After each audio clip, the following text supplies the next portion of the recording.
Katrina returned home from her weekly bridge party, complete with local gossip, to find me, her husband, and 3 male co-workers sitting in our living room. Once her initial shock had passed, she asked, "What the hell kind of gathering are you guys having here?"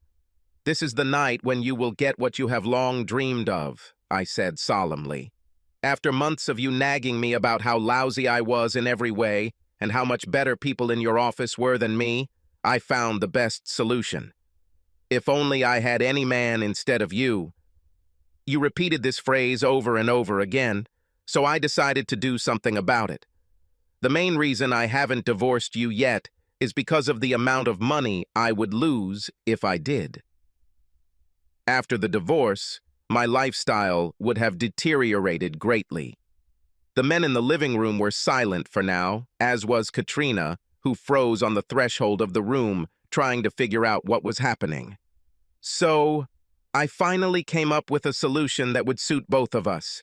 These guys were invited here for the auction. I decided to put it up as a lot your place as your lawful husband. I know there were a few other men you were interested in, but they either turned me down or were afraid their wives would find out about the deal. "Why are you completely crazy?" I finally woke up from tetanus and hissed at me. "Not at all. Before, living with you, I almost went crazy," I retorted, "until this wonderful idea came to me. I hope you like it too." "Now, to be fair to you guys," I said to the guests and then back to my wife, "you, honey, will need to demonstrate to each of them your best sex skills. It wouldn't be fair if they had to pay for something they have no idea about. A cat," I corrected myself, more precisely, "no one like is to buy a pig in a poke." The sitting men nodded in agreement, and I waved my hand upward towards the master bedroom.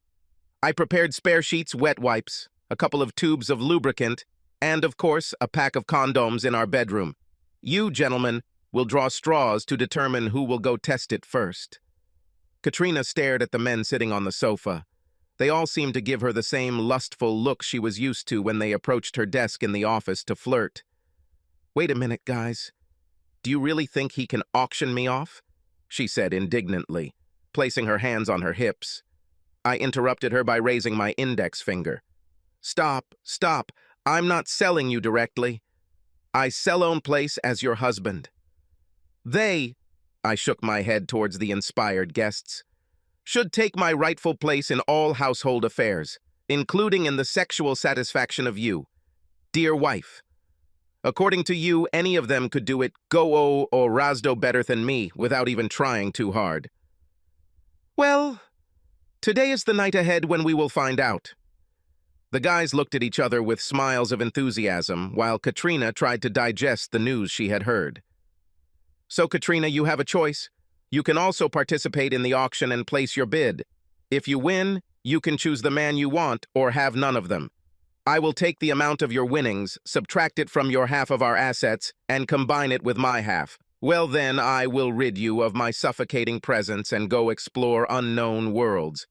I need a drink," the stunned wife croaked. "I don't want to rush you," I warned her, "but you must give each man enough time to decide how important it is for him to be with you. Have I really been such a bad wife for you that you decided to pull off such a ridiculous and dirty trick?" She pouted her lips. "Yeah, that's how it was," I nodded.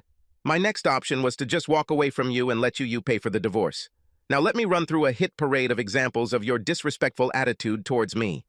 I clicked a button and played the tape I had recorded of the derogatory statements she had hurled at me over the past few months in front of a home audience. This entry mentioned in a rather shrill voice how little money I bring, how little housework I do, how stupid my political views are, what a terrible bore I am, and in general, how completely uninventive I am in bed.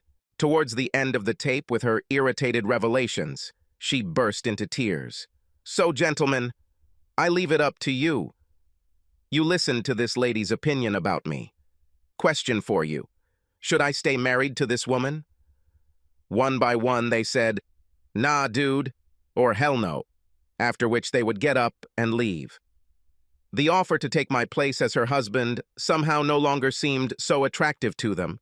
Two of them, leaving the house, even expressed their condolences that I was married to such a gargoyle. Katrina fell onto the sofa, freed from potential suitors, where she continued her sobs. Addison, I'm so sorry. Me too, Katrina, me too. Damn, I probably shouldn't have scared them away so quickly. They could hold out at least until you had a chance to have sex with each of them. Now you have to start all over again, with a new casting of potential candidates for husbands. Well, good luck to you in this matter, and I'll go. How? Wait! Where did you go? She jumped up. Well, you see that my plan A didn't work. Your future suitors ran away like cockroaches. Plan B is now in action. I've already moved out my half of my belongings, and I currently have a couple of travel suitcases in my car. I'm not even sure where I'm going yet. But here I definitely won't stay. Wait! Wait! Please, wait! I don't want a divorce! Katrina squealed. Yes, I don't want it myself, because I would come out of court the main loser, with burnt nerve cells and empty pockets. So I'm just leaving. You can divorce me, if, of course, you want. No, I meant that I don't want to divorce you. I want to stay married to you. Come on, give me a chance to make things right. There is a very simple way to do this. Which? Her eyes lit up. Get out of my way, woman. Please like and subscribe to the channel and you will never be cheated on.